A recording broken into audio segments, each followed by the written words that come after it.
ಜಿ5 ಇರುವಾಗ ನೀವು ನಿಮ್ಮ ನೆಚ್ಚಿನ ಶೋಗಳನ್ನ ಎಂದಿಗೂ ಮಿಸ್ ಮಾಡಿಕೊಳ್ಳುವುದಿಲ್ಲ. ಅದು ಸಂಪೂರ್ಣ ಉಚಿತವಾಗಿ. ಈ ಭಾವನಾ ಅವರು ತುಂಬಾ ಸೈಲೆಂಟು ಅಂತ ಅನ್ಕೊಂಡಿದ್ದೆ, ಆದ್ರೆ ಈ ರೀತಿ ವೈಲೆಂಟ್ ಆಗ್ತಾರೆ ಅಂತ ನಂಗೆ ಗೊತ್ತಿರಲಿಲ್ಲ. ಅವ್ರು ಏನಾದ್ರೂ ಮಾಡ್ಕೊಳ್ಳಿ, ಆದ್ರೆ ನನ್ನ ಚಿನ್ನು ಮರಿ ಅವ್ರ ಅಕ್ಕ ಹೋರಾಟ ಮಾಡ್ತಿರೋದು ಸರಿ ಅಂತಿದಾರಲ್ಲ, ಅಂದ್ರೆ ಇವ್ರ ಮನಸ್ಸಿನಲ್ಲೂ ಹೋರಾಟದ ಮನೋಭಾವ ಇದೆಯಾ ಅಂತ. ಇನ್ ಕೇಸ್ ಅಜ್ಜಿ ವಿಷಯದಲ್ಲಿ ನಾನು ನಡ್ಕೋತಾ ಇರೋದು ಅಥವಾ ವೆಂಕಿ ವಿಷಯದಲ್ಲಿ ಕಣ್ಣ ಮುಚ್ಚಾಲೆ ಆಡ್ತಿರೋದೆಲ್ಲ ಗೊತ್ತಾಗ್ಬಿಟ್ರೆ ಇವ್ರು ಸುಮ್ಮನೆ ಬಿಡ್ತಾರ, ನನ್ನ ವಿರುದ್ಧನೇ ಹೋರಾಟ ಮಾಡ್ತಾರೋ?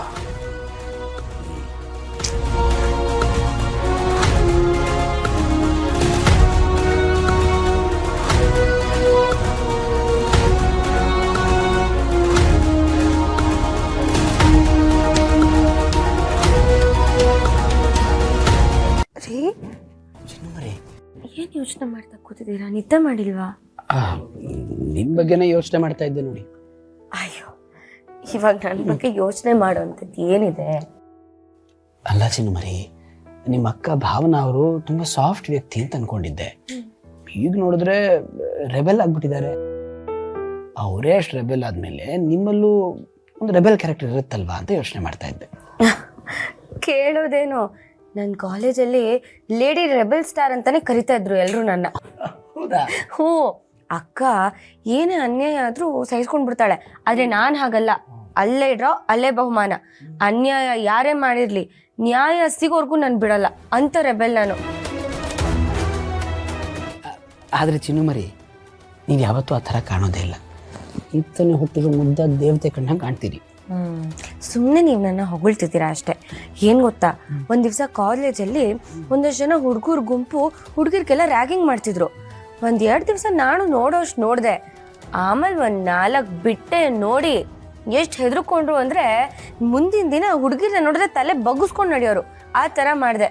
ಅವತ್ತಿಂದ ನನ್ನ ಕಾಲೇಜಿಗೆ ಎಂಟ್ರಿ ಕೊಟ್ಟರೆ ಸಾಕು, ಲೇಡಿ ರೆಬೆಲ್ ಸ್ಟಾರ್ ಅಂತ ಜೋರಾಗಿ ಕೂಗೋರು. ಹೌದಾ ಚಿನ್ನಮರಿ, ನನ್ನ ಮುಂದೆ ಯಾವತ್ತೂ ನೀವು ಹತ್ರ ನಡ್ಕೊಂಡೇ ಇಲ್ಲ. ನಿಮ್ಮ ಜೊತೆ ಹಾಗೆಲ್ಲ ನಡ್ಕೊಳಕ್ಕಾಗತ್ತಾ? ನೀವು ನನ್ನ ಗಂಡ, ಅದಕ್ಕಿಂತ ಹೆಚ್ಚಾಗಿ ನೀವು ನನ್ನ ಪ್ರೀತಿಯಿಂದ ನೋಡ್ಕೋತೀರ. ಅದು ಅಲ್ಲದೆ ಎಲ್ಲ ಹೆಣ್ಮಕ್ಳಿಗೆ ಹೇಗೆ ಗೌರವ ಕೊಡಬೇಕು ಅಂತ ನಿಮ್ಗೆ ಚೆನ್ನಾಗಿ ಗೊತ್ತಿದೆ. ಅಂಥದ್ರಲ್ಲಿ ನಾನು ಯಾಕೆ ಹಾಗೆಲ್ಲ ಮಾಡಲಿ? ಅವಶ್ಯಕತೆ ಏನಿದೆ ಹೇಳಿ? ಆದರೆ ಚಿನ್ನಮರಿ, ಇಷ್ಟೆಲ್ಲ ನೀವು ಹೇಳಿದ ಮೇಲೆ ನಿಮ್ಮ ರೆಬೆಲ್ ಅವತಾರ ನೋಡಬೇಕು ಅಂತ ನನಗೆ ಆಸೆ ಆಗೋಗಿದೆ. ಇಲ್ಲಿ ಒಂದ್ಸಲಿ ಕೋಪ ಮಾಡ್ಕೊಳ್ಳಿ, ನನ್ನ ಮೇಲೆ ಹೊಡೆದೇ ಬಿಡ್ತೀರಾ? ಅಯ್ಯೋ ರೀ, ಅದೇ ಮತ್ತೆ ತಮಾಷೆಗೂ ನಿಮ್ಮ ಮೇಲೆ ಕೈ ಮಾಡಲ್ಲ ನಾನು. ಅಂಥದ್ರಲ್ಲಿ ನಿಮ್ಮ ಮೇಲೆ ಕೋಪ ಮಾಡ್ಕೊಂಡು ಕೈ ಎತ್ತದ ಸಾಧ್ಯನೇ ಇಲ್ಲ. ನೀವು ಒಂಥರ ಮುತ್ತಾಗಿರೋ ರಸಗುಲ್ಲ ಇದ್ದ ಹಾಗೆ, ಸ್ವೀಟು. ಏನು ಗೊತ್ತಾ, ನಮ್ಗೆ ಹುಟ್ಟೋ ಮಗುನೂ ಅಷ್ಟೆ ನಿಮ್ಮ ಥರನೇ ಸ್ವೀಟಾಗಿ ಸಾಫ್ಟಾಗಿರ್ಬೇಕು. ಅದೇ ನಂಗೆ ಆಸೆ. ಚಿನ್ನಮರಿ, ಈಗ ನಿಮ್ಮೊಳಗಿರೋ ಈ ರೆಬೆಲ್ ಸ್ಟಾರು ಯಾರೇ ತಪ್ಪು ಮಾಡಿದ್ರೂ ಅನ್ಯಾಯದ ವಿರುದ್ಧ ಎದ್ದು ಬರುತ್ತಾ, ಅಥವಾ ಕೆಲವು ವ್ಯಕ್ತಿಗಳು ಮಾತ್ರ ಮಾಡಿದಾಗ ಬರುತ್ತಾ? ಹಾಗೆಲ್ಲ ಏನಿಲ್ಲಪ್ಪ. ಯಾರು ತಪ್ಪು ಮಾಡ್ತಾರೆ ಅವ್ರಿಗೆಲ್ಲರಿಗೂ ರೆಬೆಲ್ಲೇ. ನಾವೇನಾದ್ರೂ ತಪ್ಪು ಮಾಡಿದ್ರೆ ನಮ್ಮ ತಾತ ಚರ್ಮ ಸುಲಿತೀನಿ ಅಂತ ಅನ್ನೋರು. ನಾವು ಅಷ್ಟೇ, ಯಾರೇ ತಪ್ಪು ಮಾಡಿದ್ರು ಅನ್ಯಾಯ ಮಾಡಿದ್ರು ಸರಿ, ಚರ್ಮ ಸುಲಿಯೋ ತನಕ ಸಮಾಧಾನ ಇರಲ್ಲ. ಸರಿ ಸರಿ, ಬನ್ನಿ ಮಲ್ಕೊಳ್ಳಿ, ಬನ್ನಿ.